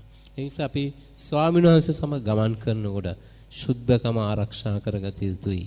උන්වහන්සේ සමග කීකරු කමේ ආත්මයෙන් යන්න තිබෙනවා. හතරවෙනි කාරණය බලන්න හතරවෙනි වචනය එපිස 2:3. දැන් මං කිව්වා මෙහෙම වුණාම අසත්‍ය තුල ගියාම අකීකරු වුණාම ස්වභාවය වෙනස් වෙනවා කියලා. එහෙම ස්වභාවය වෙනස් වුණාම කොයි වගේ ස්වභාවයක්ද ඇති වෙන්නේ කියන එක මෙතන කියනවා. අකීකරුවන්ගේ ගති ලක්ෂණ එපිස 2:2 සහ 3. පෙර කාලයේ නුඹලා මේ ලෝකයේ ව්‍යවහාරයේ ලෙසත් අකීකරු කමේ පුත්‍රයන් තුල දැන් ක්‍රියා කරන්නව ආත්මය වන ආකාශයේ බලයේ අධිපතියාගේ කැමැත්තේ හැටියටත් ඒවායෙහි හැසුරුණහුය. ඔවුන් අතරේ අප සියල්ලෝද වරක් අපේ මාංශයේ තෘෂ්ණාවල හැසිරෙමින් මාංශයටත් සිතටත් කැමැති දේ කරමින් ස්වභාවයෙන් අනික් අයමෙන් උදහසේ දරුවෝව සිටියෙමුව. මොකද්ද මේ කියන්නේ?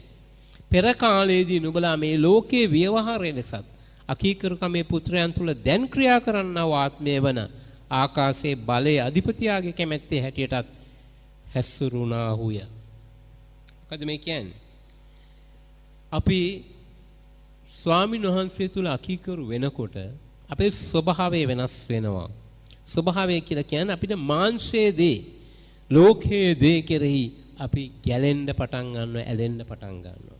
එතකොට නොඑක් දුර්වලකම් වලට අපි යොමු වෙනවා. ඒක තමයි වෙන්නේ. මෙතන ආලෝකයේ තියෙනවා. මෙතන අපි හිතමු එක පාටම කරන්ට් එක නැති වුණොත් මොකද වෙන්නේ? ඒ තප්පරේදීම මෙතන මොකද වෙන්නේ? අන්ධකාරය එනවා. නේද? මේ ලයිට් ගිය ගමම්ම අන්ධකාරය එනවා. ඒක ගිහිල්ලා ලයිට් ගිහිල්ලා ටිකක් වෙලා භාගයක් තිබෙ එහෙම නැහැ. එක පාරටම අන්ධකාරය වෙනවා. ඒ කියන්නේ මේ අකීකරුකමත් එකම අන්ධකාරය එනවා, පාපේ එනවා. ඒක දෙකම එකට යන එක. ස්වාමීන් වහන්සේලා කීකරුකමේ සුද්ධකමේ යනකොට එහෙම යනවා. ඒක නැවුන ගමම්ම අකීකරුකමත් එක පාපේ එනවා. ඒක වළක්වන්න බෑ. එහෙමම තමයි වෙන්නේ. ඒක සම්පූර්ණයෙන් ඔපොසිට් එක. එතකොට මොකද වෙන්නේ? ඒකෙන් අපේ ස්වභාවය වෙනස් වෙනවා. අභ්‍යන්තර ස්වභාවය වෙනස් වෙනවා. අපේ සිතන විදිය වෙනස් වෙනවා. අපේ හැසිරීම වෙනස් වෙනවා. අපි දකින ක්‍රමය වෙනස් වෙනවා. අපේ ගති ලක්ෂණ වෙනස් වෙනවා. ඔක්කොම වෙනස් වෙනවා. ඒක ආව ගමන් ඔක්කොම වෙනස් වෙනවා. ඒක පුදුම දෙයක්. ඒක එකපාරට වෙන දෙයක්. හැබැයි ඒක ආය අනිත් පැත්තට ගියොත් ස්වාමීන් වහන්සේ තුල ඔක්කොම ආය වෙනස් වෙනවා. ආය අලුත් වෙනවා. නේද? ඒ නිසා මේකෙන් නොඑක් පීඩාවලටපත් වෙන පුද්ගලයන් විවිධ විදිවලට වෙනස් වෙනවා. විවිධ ආකාරයේ තත්ත්වයටපත් වෙනවා. එක පුනරුත්ථාපන කඳවුරකට පුද්ගලයෙක් ආවා. ඒ පුද්ගලයා ඇවිල්ලා මේ පුනරුත්ථාපන කඳවුරේ ගිහිල්ලා එක එක්කෙනා එක කතා කර ගියා. කතා කරනකොට එක තරුණයෙක් කියනවා ඒ වෙලාවේ මට මගේ යාළුවා එහෙම කිව්වේ නැත්තම් මම මේ හොරකම කරන්නේ නැහැ. මම මේ වැඩේ කරන්නේ. ඒ වෙලාවේ මට මොන වුණාද දන්නේ නැහැ. මෙයා මට කිව්වා ඒ දේ මම ඒක කරා කියලා. පැහැදිලි? ඒ කියන්නේ අකීකරුකම ඒ වෙලාවේ එක අවස්ථාවක ආවටක් ගාලා කරා. ඒ නිසා ඌ අද පුනරුත්ථාපන කඳවුරේ ඌගේ කාලය වටිනා කාලය එතන ගත කරනවා. ඕගිල තවත් කෙනෙකුට ඇහුවාම එයා කියනවා මම මේ දෙයට යොමු වුණේ මේ දේ නිසා. මේ පොඩි ප්‍රශ්නයක් ආවා. මේ ප්‍රශ්නේ නිසා මම හදිසි තීරණයක් ගත්තා. ඒ හදිසි තීරණය ගත්ත නිසා අද මම දුක් විඳිනවා කියලා. තව කෙනෙක් කතා කළා කියනවා මම කලබල වුණා, හදිස්සි වුණා. ඒ නිසා මගේ අතින් මේ අපරාධය සිද්ධ වුණා. ඒ නිසා අද මම දුක් විඳිනවා. ඒ සමේ අකීකරුකමේ පාපේ වෙන්නේ ගා ප්ලෑන් කරලා ලස්සන්ට ගිහිලා නෙවෙයි. එක් වරම පැමිණෙනවා. එක පාරට මේකට අහු වෙනවා.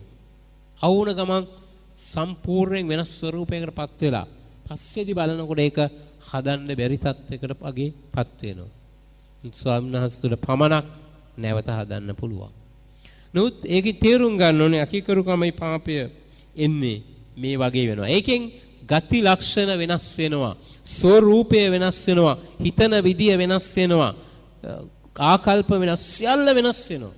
ඒ සමේ අකීකරුකමේ පාපය කියන එක ඉඩ දුන්නොත් විශාල වෙසියෙන් අපේ ජීවිත වෙනස් වෙනවා. ඒක හරිම සරල විදියට එන්නේ. පළවෙනි එකේ එන්නේ ඒක හිතාගන්න බෑ අකීකරුකමක් කියලා. දෙවනියට වෙන්නේ මේක හොඳ ස්වරූපයකට එනවා. ඊට පස්සේ ඒක අපි රහසින් වර්ධනය වෙනවා. ඊට පස්සේ ඒක හොඳයි වගේ පේනවා. ඊට පස්සේ ඒක සාධාරණීකරණය කරනවා. තේරෙනවද? දැන් ගොඩක් වෙලාවට බීමත්කමට හරි ඇබ්බැහි වෙන පුද්ගලයන් ඒක සාධාරණීකරණය කරනවා අන්තිමේදී. ඒක හිතනවා මේක හොඳයි කියලා. නමුත් ඒගොල්ල පටන් ගන්න එතනින් නෙවෙයි. නේද? හිතලා එහෙම නෙවෙයි පටන් ගන්න. නමුත් එක අවස්ථාවකදී අහු වුණා මේක එතනින් මිදෙන්න බැරුව යනවා. ඒ නිසා ඒක පස්සේ කාලයක් වෙනකොට තමුන්ටම එළියට එන්න බැරි ලොකු රවුමක් ඇතුලේ හිර වෙනවා අන්තිමේදී. එතනින් එළියට එන්න බෑ. තමුන් කොච්චර උත්සාහ කරත් එළියට එන්න බෑ. ඒ නිසා අපි ගොඩක් වෙලාවට එවැනි අයට අනුකම්පා කරලා ඒ අය වෙනුවෙන් යාඥා කළ යට උදව් කරන්න ඕනේ. මොකද එතන හිර වුණාම ආයෙ එන්න බෑ. ඒක ලොකු අන්ධකාරයේ කුටියක් තියෙන්නේ. අන්ධකාරයේ බන්ධනයක් තියෙන්නේ.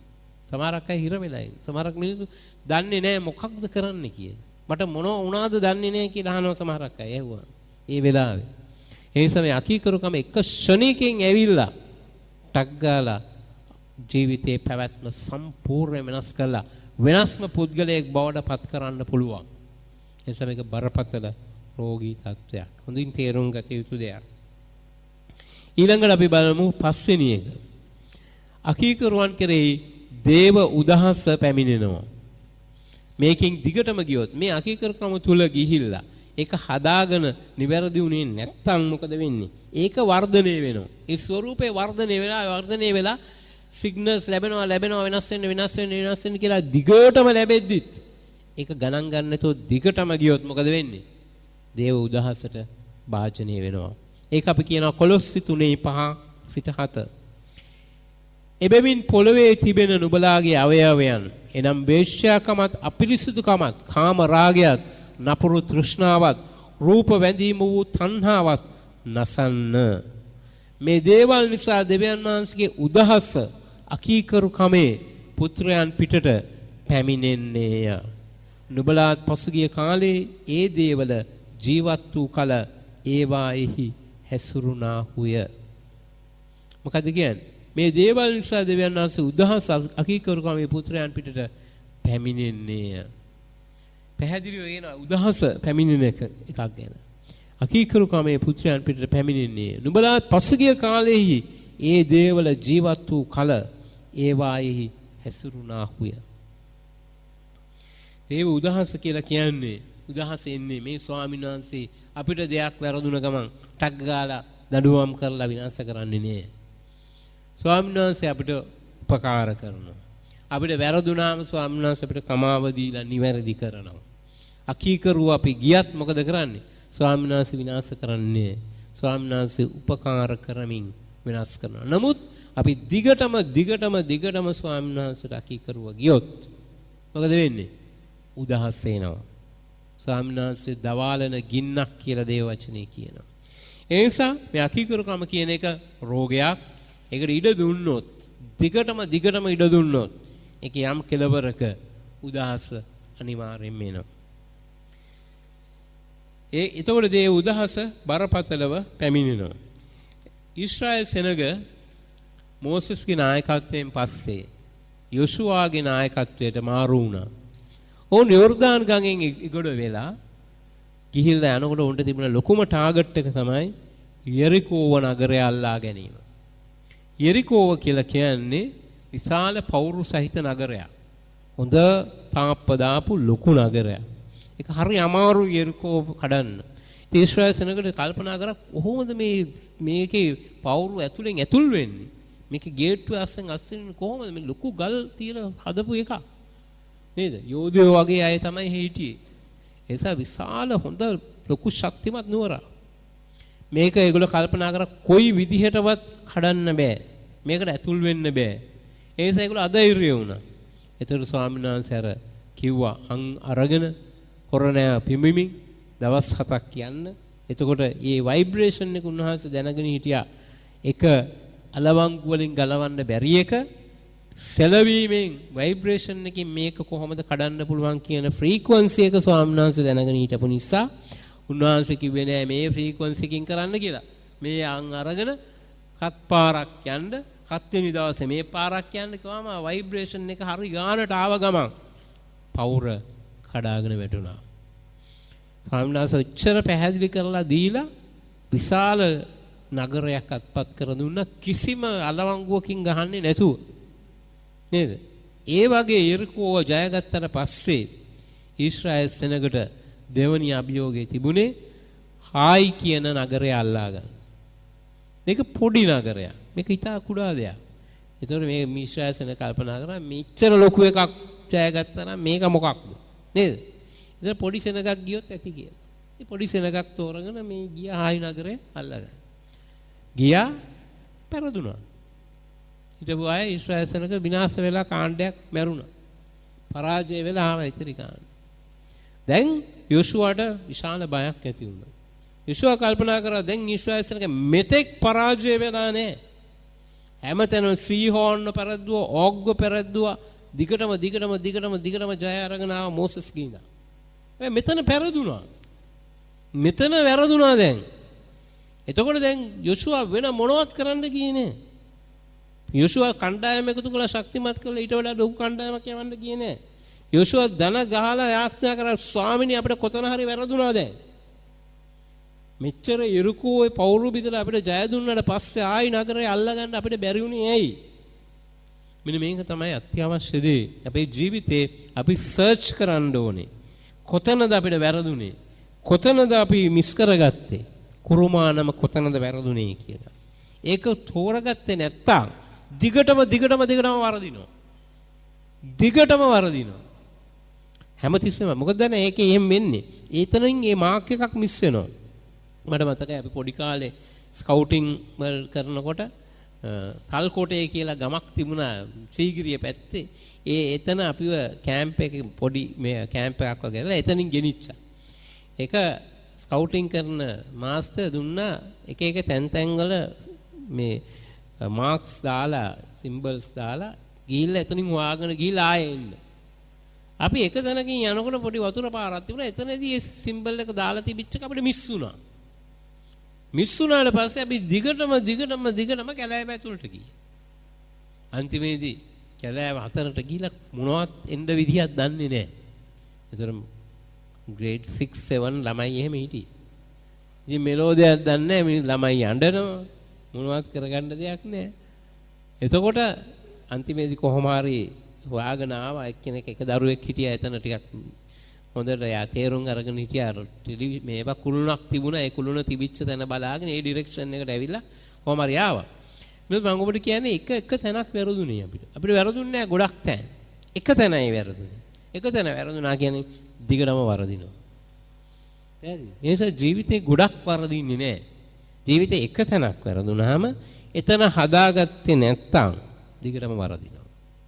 ඒ නිසා ස්වාමීන් වහන්සේලා යෝෂුවා අපිට ඉගැන්වුවා ඒක ලස්සන ආදර්ශයක්. ඇයි මේ හායි නගරේ අපිට ජය ගන්න බැරි වුනේ? එහෙනම් ආයෙ යන්න බෑ වෙන තැනක. මෙතන දනගාලා යාත්‍රා කරලා සර්ච් කරන්න ඕනේ කොතනද වැරදුනේ කියලා. ඒ ස්වාමීන් වහන්සේ යෝෂුවා සමග හිටියා. යෝෂුවාට කතා කළා කිව්වා නුඹ ආපු නිසා මම නුඹට උත්තර දෙනවා. නුඹලා මට විරුද්ධව වරදක් කළා කියලා. ඒතර යෝෂුවා අහන මොකද්ද ස්වාමීනි අපි කරේ වැරද? අපි ඔබ වහන්සේ මේ දක්වා කී කරුවා නෑ. මම නුඹලා අතුරෙන් කෙනෙක් මට අකීකරු වුණා කියලා. ඒ නිසා මෙතන වරදිනවා කියලා.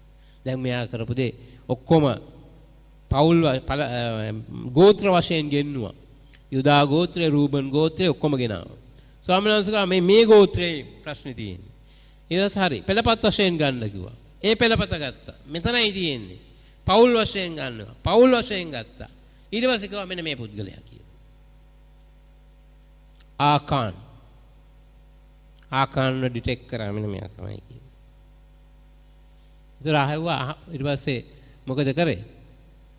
යෝෂුවා කතා කරලා කියනවා පුත්‍රයා මොනවද ඔබ කරේ කියලා. ඒතර ආකාන් කියනවා මම බැබිලෝනිය සලුවකුත් ෂෙකල් රිදී ෂෙකල් ප්‍රමාණයකුත් රත්තරන් පේනුවකුත් තිබිලා ඒකට මට ආස හිතිලා මට ඒක ගැන තෘෂ්ණාවක් ඇති වෙලා මම ඒක අරගෙන මගේ කූඩාරමයට වලලලා තියෙනවා.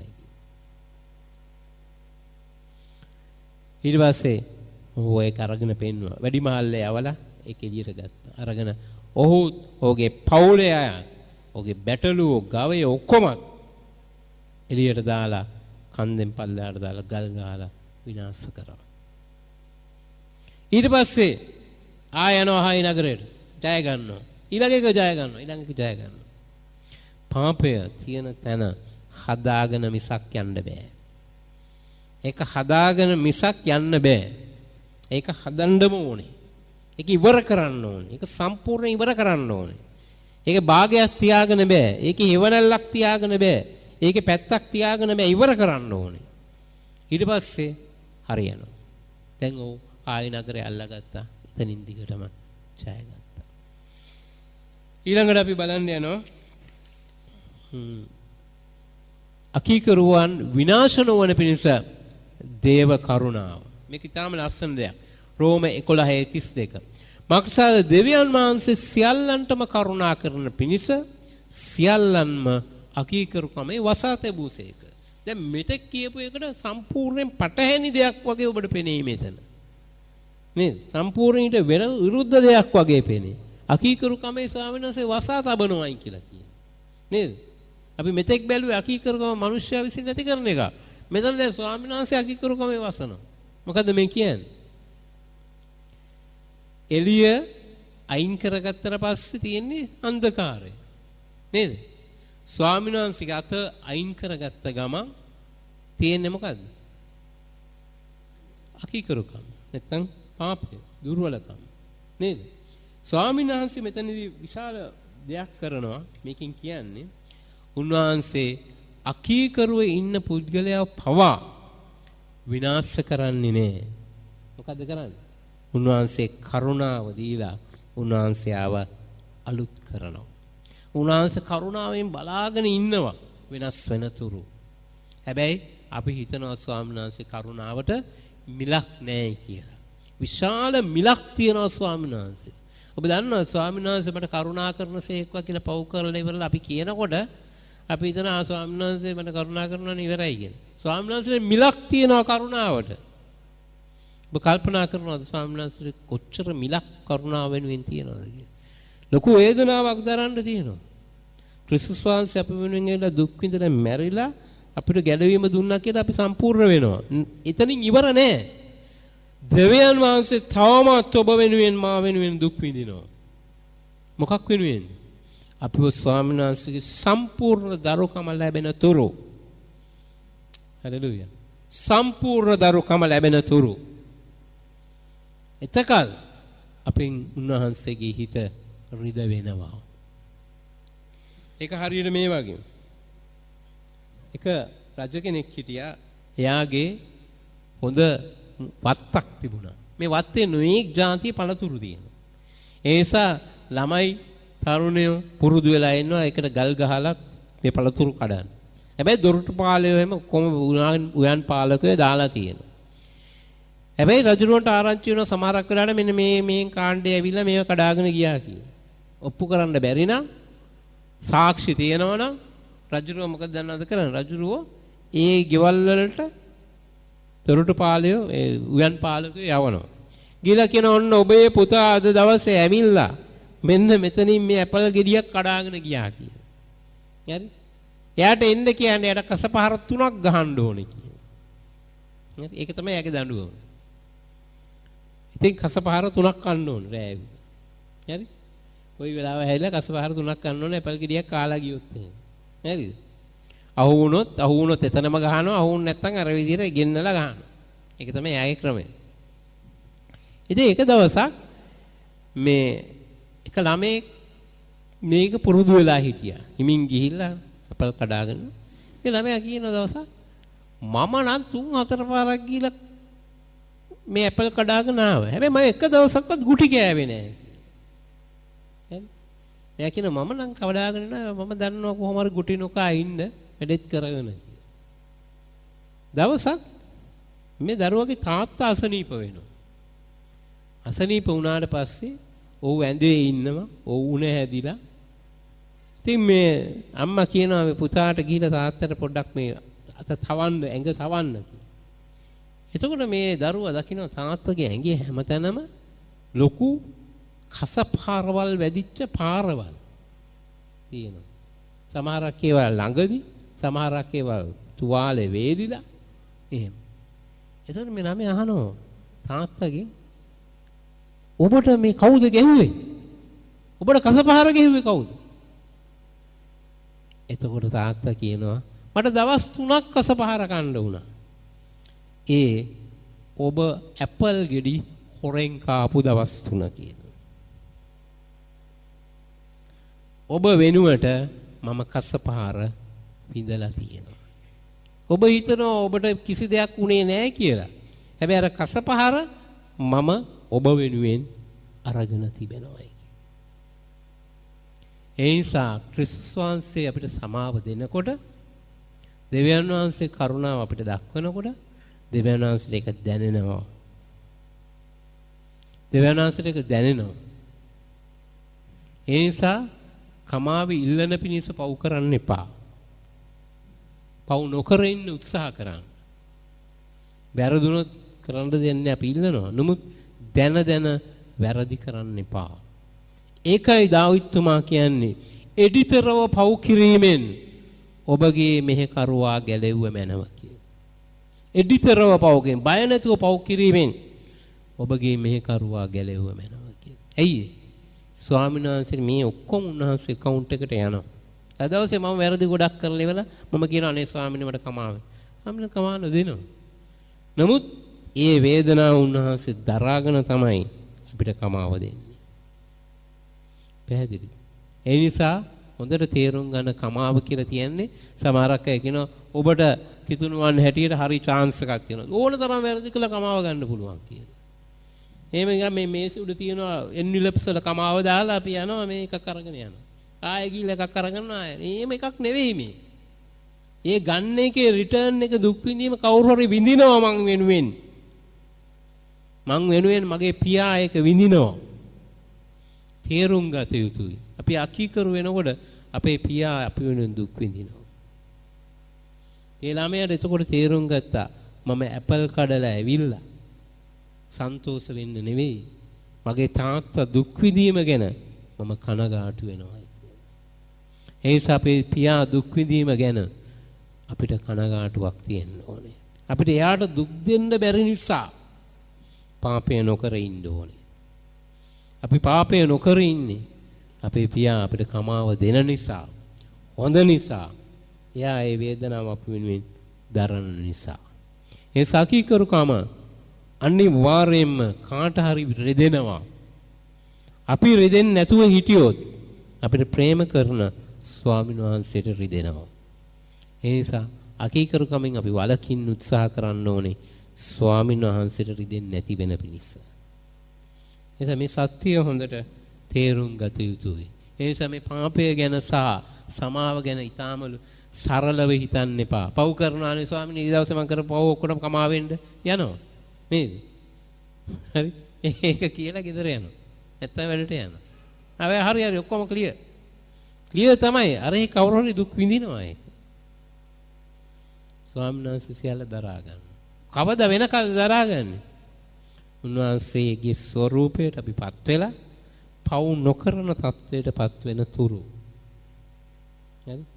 උන්වහන්සේගේ රාජ්‍ය අපි සම්පූර්ණ වන තුරු උන්වහන්සේක දරා ගන්න. ඒ නිසා කුරුසියේ මරණය විඳලා උන්වහන්සේ දුක් විඳලා ගියා. දැන් ඔක්කොම ඉවරයි. උන්වහන්සේ හරි සන්තෝෂෙන් ඉන්නවා නෙවෙයි. තාමත් උන්වහන්සේ දුක් විඳිනවා. තාමත් උන්වහන්සේ දරා ගන්නවා අපි වෙනුවෙන්. එතන මේ සත්‍ය තේරුම් ගන්න. මේක තමයි මිනිස්සුන්ට අමතක වෙලා තියෙන වැදගත්ම දේ. මොකද්ද? ස්වාමීන් වහන්සේ අපි පව්කාරයෝ සිටියා. අපි පව් කරා. ස්වාමීන් වහන්සේ ආවා. අපි වෙනුවෙන් දුක් විඳලා කුරුසියේ මැරුණා. දැන් ගියා. හරි. දැන් අපිට සමාව තියෙනවා. අපි ඉල්ලනවා ගන්නවා ටෙලර් මැෂින් එකේ දාලා සල්ලි ගන්නවා වගේ. නේද? නම්බර එක ගෙවුවා ගත්තා රුපියල් 500 අරගෙන ගියා. එච්චරයි. ආයෙ ඕන තවත් ගන්න. එහෙම එකක් නෙවෙයි මේ සමාව කියන්නේ. ඒක වේදනාවක් තියෙනවා ස්වාමීන් වහන්සේට. ඒ නිසා උන්වහන්සේට දුක් නොදී ස්වාමීන් වහන්සේ තුල අවංක වෙන්න ඕන. අපේ සිතේ තුල අපි වෙන කාට දුක් දුන්නත් ස්වාමීන් වහන්සේට දුක් දෙන්න නොදෙන. ආත්මයන් වහන්සේට දුක් නොදෙල්ලා කියලා කියන්නේ ඒකයි. පැහැදිලිද? ඒ නිසා මේක ඊටාම වැදගත් දෙයක් අද දවසේ උන්වහන්සේ අපිට උගන්වනවා. ඊළඟට අන්තිම පදය. අකීකරු ස්වභාවයෙන් මිදීමට උත්සාහ දැරීම. ස්වාමීන් වහන්සේ කියනවා මේ ඔක්කොම දුර්වලකම් තිබුණත් අකීකරුකම තිබුණත් උන්වහන්සේ අකීකරුවන්ගේ අතිලක්ෂණ තිබුණත් දේව උදහස තිබුණත් ඒ සියල්ල මැද්දේ උන්වහන්සේ කරුණාව තියෙනවා. අප විනාශ නොවන පිණිස නේද? උන්වහන්සේ අපි වෙනුවෙන් දරාගෙන යනවා. හැබැයි ඒ වගේම උන්වහන්සේ අපෙන් බලාපොරොත්තු වෙනවා මොකද්ද? අකීකරු ස්වභාවයෙන් මිදීමට උත්සාහ දැරීමක් බලාපොරොත්තු වෙනවා. ඒක අපි දකිනවා කොලොස්සි 3:8 සිට 10ට. නමුත් දැන් නුඹලා ඒ සියල්ල කෝපය, උදහස, ක්‍රෝධය, අපහාසය, නිඳා කිරීම නුඹලාගේ මුඛයෙන් නික්වෙන කැත කතාව පහ කරන්න. එකිනෙකාට බොරු නොකියන්න. මක්සාද නුඹලා පරණ මිනිස්යා ඔහුගේ ක්‍රියා සමග අහක දමා අලුත් මිනිස්යාව මැවූ තැනන් වහන්සේගේ රූපය ලෙස සම්පූර්ණ දැනගැන්ම සඳහා අලුත් කරනු ලබන ඒ අලුත් මිනිස්යාව පැලඳගත්හුය. දැන් මෙතන පැහැදිලි දෙයක් කියනවා. දැන් ස්වාමීන් වහන්සේ කියන අපේ පරණ මිනිස්යා සම්පූර්ණයෙන් අයින් කරලා අලුත් ස්වභාවයට අපිපත් වෙලා තිබෙන නිසා මොකද වෙන්න ඕනේ? පරණ දේ තව දුරටත් අකීකරු ස්වභාවය අප තුල තියෙන්න බෑ. ක්‍රෝධය, උදහස, අපහාසය, නිඳා කිරීම මේ කිසි දෙයක් තියෙන්න බෑ. මේ හැම දෙයකින්ම ගොඩ නැගෙන්නේ මොකක්ද? අකීකරුකම. අපි ක්‍රෝධය වුණ ගමන් වෙන්නේ අකීකරුකම. හරි? අපි විවේචනය කරපු ගමන් එන්නේ අකීකරුකම. නිඳා කරපු ගමන් වෙන්නේ අකීකරුකම. ඇයි? ආත්මයන් වහන්සේට විරුද්ධව මේ කරන්නේ. ඒතර අලුත් ස්වභාවයේ අලුත් වස්ත්‍රේ කිලුටු පැල්ලන් දාගන්නවා. අපි පරණ වස්ත්‍රය අතහැරලා අලුත් වස්ත්‍රයක් ඇඳලා ඉන්නේ දැන්. ඒකෙත් පැල්ලන් දාගත්තොත් මොකද වෙන්නේ? ඒක පවිත්‍ර කරගත්තේ නැත්නම් සදාකාලේ අර සරණ මංගල්‍යයට යන්න වෙන්නේ කිලුටු වස්ත්‍රයක් සමගයි. ඒ නිසා මේ වස්ත්‍රය ධර්මිෂ්ඨකමේ වස්ත්‍රය පිරිසිදුව තබා ගන්න ඕනේ. ඒ නිසා උන්වහන්සේ අපිට දීලා තියෙන්නේ ධර්මිෂ්ඨකමේ වස්ත්‍රය. මේ ධර්මිෂ්ඨකමේ වස්ත්‍රයට උඩින් තව වස්ත්‍රයක් දාගන්න කියලා දාසමක පෙන්වනවා. මොකද්ද? යටහත් පහත්කමේ වස්ත්‍රය. ඒක තමයි අද මේ ස්ටඩි එකේ මේ දවස් 7 අපි මෙනෙහි කරන්නේ. ඔබට මතක ඇති ඔබ ස්පිරිචුවල් වෝම් අප් එක නෙවෙයි මොකද්ද? හාවස්ටිං එකට ආවනම් එදා ස්වාමීන් වහන්සේ පෙන්වුව දර්ශනය එකයි. ධර්මිෂ්ඨකමේ වස්ත්‍රයට උඩින් යටහත් පහත්කමේ වස්ත්‍රය පැලඳ ගන්න. අන්න ඒ වස්ත්‍රය ගැන තමයි මේ සීරීස් එකම යන්නේ. ඒක කිලුටු වෙන තැන් තමයි අද දවසේ මේ කියන්නේ. මේ යටහත් පහත්කමේ වස්ත්‍රය කිලුටු වෙන පොයින්ට්ස් තමයි මේ අද දවසේ පැහැදිලි කරේ. ඒ නිසා හොඳට තේරුම් ගන්න. අද ලෝකේ මිනිසයන් තමුන්ගේම අයිතිවාසිකම් සඳහා උත්සාහ කරන කාලයක අනිත් පුද්ගලයාට වඩා ඉහළින් ඉන්න උත්සාහ කරන කාලයක තමුන්ගේම අරමුණු සඳහා පමණක් යන කාලයක අනිත් මනුස්සයා කිසිසේත් ගණන් ගන්නේ නැතුව තමුන්ගේම මතේ මයි පෙට්‍රල් කියලා යන න්‍යාය තියෙන කාලයක ස්වාමීන් වහන්සේ කියනවා යටහත් වෙන්න කියලා.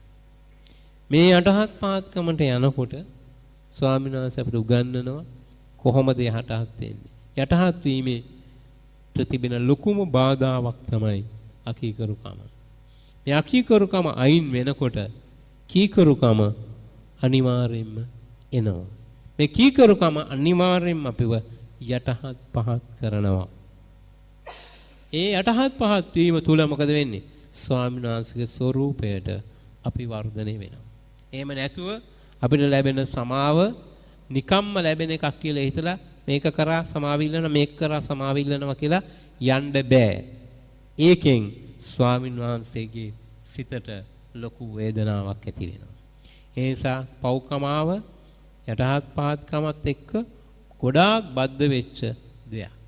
මේ දේවල් තේරුම් ගන්න ස්වාමීන් වහන්සේ ඔබට උපකාර කරනසේක අපි ආඥා කරමු. ශුද්ධ බලවත් දෙවි පියාණන් වහන්සේ ඔබ වහන්සේගේ නාමයෙන් ස්තුති කරනවා ස්වාමිනී. යටහත් පහත්කමේ ආත්මය තුල ගමන් කරනකොට ඒක සමග එකට යන්නා වූ දෙයක් පන්නා වූ කීකරුකමට සම්පූර්ණයෙන්ම පටහැනිව යන ගමන් මාර්ගය අකීකරුකමයි. මේ අකීකරුකම තුල ස්වාමින් වහන්සේ අපටම පාලනය කරගන්න බැරි වෙන පිණිස අපව වෙනස් කරනු ලබනවා. මේ අකීකරුකම අපේ තුල ඇති වුනහම අප වෙනස් කරනු ලබනවා. අපේ ස්වરૂපය වෙනස් කරනු ලබනවා.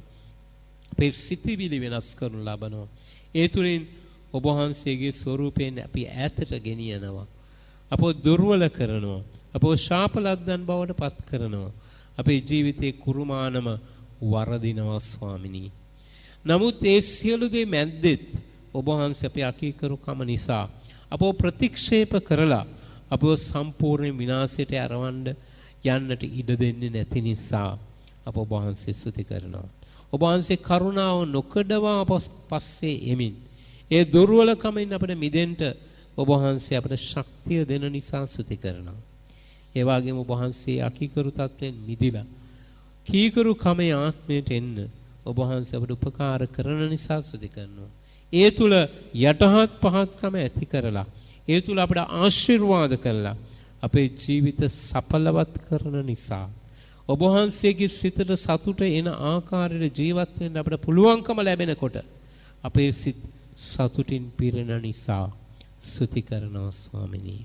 ශුද්ධ බලවත් දෙවි පියාණන් වහන්සේ විශ්වය මවන්නට ඉස්සල්ලා ඔබ වහන්සේ ප්‍රකාශ කරා මේ ඔබ වහන්සේගේ වචනේ ගැඹුරු තැන් අදවසේ ඔබ වහන්සේ අපේ සිත් අභ්‍යන්තරයට සරලව කතා කරපු නිසා ස්තුති කරනවා ස්වාමිනී.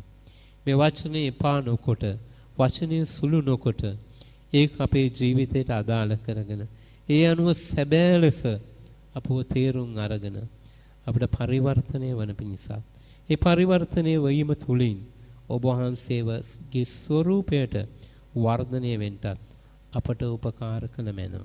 මෙන්න ස්වාමීන් අප සියලු දෙනා මාත් මේ දරුවනුත් ඔබ වහන්සේ ඉදිරියේ බාර වෙනවා. අප සියලු දෙනාවම වෙනස් කරන්න පියාණනි. අප සියලු දෙනාගේම අඩුපාඩු හදන්න ස්වාමිනි. නිවැරදි කරන්න ඔබ වහන්සේ අලුත් ජීවිතයක් සතුටෙන් පිරුණා වූ බලාපොරොත්තුවේ ජීවිතයක් අපට දෙන්න ස්වාමිනි. සියලු ගෞරවය මහිමය ඔබ වහන්සේටයි. මේ වෙලාවේදී අප උන්වහන්සේගේ වචනය ගැන උන්වහන්සේට ස්තුති කරමින් උන්වහන්සේ දුන්නා වූ කරුණාව ගැන ස්තුති කරමින් උන්වහන්සේගේ වචනේ පවතින්නට අපට උදව් කරන්න කියලා ඒ තුල අපව ශක්තිමත් කරන්න කියලා අපි කවුරුන් හෝ කෙනෙක් යාඥා කරන්න මේ ස්ථානෙට ඇවිල්ලා ඒ තුල අප සියලු දෙනා වෙනුවෙන් මාත් අප සියලු දෙනා වෙනුවෙනුත් ඔහුගේ හෝ ඇයගේ ආඥාව ස්වාමින් වහන්සේ පිළිගන්න නිසා අපි උන්වහන්සේ ස්තුති කරනවා. සියලු ගෞරවය මහිමය ඔබ වහන්සේටයි. ජීවමාන යේසුස් වහන්සේගේ නාමයෙන් ආමේන්. බානට් සහෝදරයා ආඥා කරතුන